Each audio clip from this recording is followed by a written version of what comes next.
एक बार की बात है, गांव के बाहर एक पुराना खंडर था जिसे लोग खौफनाक हवेली के नाम से जानते थे। इसकी दीवारें इतनी पुरानी थीं कि हर एक दरवाजे के खटके पर अजीब सी आवाजें निकलती थी।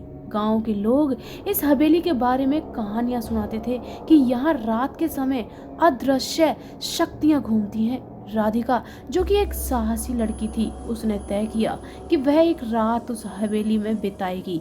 उसके दोस्तों ने उसे चेतावनी दी, लेकिन उसने किसी की भी बात नहीं सुनी।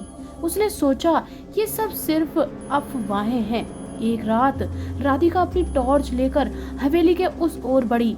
अंधेरा छाने लगा था और हवेली की आकृति चांद की रोशनी में और भी भयानक लग रही थी। उसने हवेली के दरवाजे को खोला, जो कि एक गहरी चीख के साथ खुला। अंदर जाते ही एक ठंडी हवा ने उसे घेर लिया। कमरे में हर चीज धूल से भरी हुई थी। दीवारों पर पुराने चित्र लटके थे, जिसमें लोग अजीब से चेहरे के साथ नजर आ रहे थे। राधिका ने सोचा कि ये सब बस उसके मन की उपज है। उसने आगे बढ़ने का फैसला किया और एक पुरानी सीढ़ी पर चढ़ गई। सड़क पर चढ़ते ही अचानक से नीचे एक अजीब आवाज आई, राधिका। वह चौंकी। यह उसकी माँ की आवाज थी। माँ, उसने ऐसा कहा, लेकिन वहां कोई नहीं था। उसकी धड़कन तेज हो गई। उसने सोचा कि शायद ये सिर्फ उसके मन का वहम है, सिर्फ उसका मन खेल रहा है। वह अगली मंजिल पर गई। वहां एक बड़ा कमरा था जिसमें एक पुरानी चोली रखी हुई थी। चोली के पास एक मिरर था। जब उसने मिरर में देखा तो उसकी परछाई के पीछे एक काली आकृति थी। वह हड़बड़ाई और पलटकर देखने लगी, लेकिन वहां कोई नहीं था। राधिका ने सोचा कि उसे वापस लौटना चाहिए, लेकिन जैसे ही वह दरवाजे के करीब गई, दरवाजा अपने आप बंद हो गया। उसने जोर से धक्का दिया, लेकिन दरवाजा नहीं खुला। उसका दिल तेजी से धड़कने लगा। ये क्या हो रहा है? उसने चिल्लाते हुए कहा। अचानक कमरा ठंडा हो गया और चारों ओर से एक सिसकारी सुनाई देने लगी। वह कमरे के एक कोने में भागी, जहां एक पुरानी डायरी रखी थी। उसने डायरी को खोला और पढ़ने लगी। यहाँ पर जो भी आया, उसने हमेशा के लिए खुद को खो दिया। जैसे ही उसने ये लिखा पढ़ा, कमरे में एक तेज हवा चलने लगी और एक धुंधली आकृति उसके सामने आई। तुम यहाँ क्यों आई हो? आकृति ने गुस्से में पूछा। राधिका ने डरते हुए कहा, मैं बस यहाँ देखने आई थी। यहाँ देखने का कोई मतलब नहीं।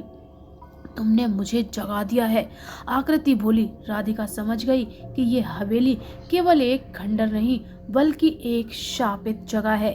उसने सोचने की कोशिश की कि उसे क्या करना चाहिए। तभी उसे डायरी में एक और पंक्ति मिली। अगर तुम सच में जीना चाहती हो तो तुम एक शर्त पूरी करो। आकृति ने कहा राधिका से ऐसा। क्या तुम तैयार हो? राधिका ने हिम्मत जुटाई और कहा, हाँ, मैं तैयार हूँ। बताओ क्या करना है। आकृति बोलती है, तुम्हें इस हवेली के पिछले रहस्य को जानना होगा। तुम्हें रात के अंधेरे में उस एक कमरे में जाना होगा जहाँ मेरे साथ अन्य आत्माएं बंधी हैं। राधिका ने डरते हुए सहमति दी। फिर से कमरे के कोने में गई, जहां से वह दूसरी मंजिल की ओर जा सकती थी। वह धीरे धीरे सीढ़ियों पर चढ़ी और एक बंद दरवाजे के पास पहुंची। दरवाजा काफी पुराना था और उसे खोलने पर उसे एक ठंडी और अंधेरी हवा का सामना करना पड़ा। कमरे के अंदर एक पुरानी तस्वीर थी, जिसमें एक परिवार दिखाया गया था। अचानक राधिका को महसूस हुआ कि उन सबकी आंखें उसकी आंखों को देख रही थीं। ये सब यहाँ क्यों है? उसने चिल्लाते हुए पूछा। हम यहाँ फंसे हुए हैं, सभी आत्माएं एक साथ बोली। तुम्हें हमें मुक्त कराना होगा। राधिका ने पूछा, लेकिन कैसे मुक्त कराऊं मैं तुम सबको? आत्मा ने कहा, तुम्हें यहाँ एक बलिदान देना होगा। राधिका ने अपने दिल की धड़कन को नियंत्रित किया और पूछा, क्या बलिदान? कैसा बलिदान? आत्मा ने कहा, तुम्हें अपनी यादों का बलिदान देना होगा। वह समझ गई कि उसे अपने अतीत को भूलना होगा। उसने अपने सबसे प्रिय क्षणों को याद किया और एक एक करके उन्हें छोड़ने लगी। जैसे ही उसने अपने अतीत को छोड़ा, कमरे में एक रोशनी फैल गई। आत्माएं एक एक करके मुक्त होने लगी। राधिका ने राहत की सांस ली, लेकिन तभी उसे महसूस हुआ कि उसकी यादें धुंधली हो गई हैं। उसने देखा कि वह अब खुद को पहचान नहीं पा रही थी। आखिरकार वह हवेली से बाहर आई, लेकिन उसकी आंखों में एक खोया हुआ सा भाव था। गांव वालों ने उसे देखा और समझ गए कि वह बदल गई है।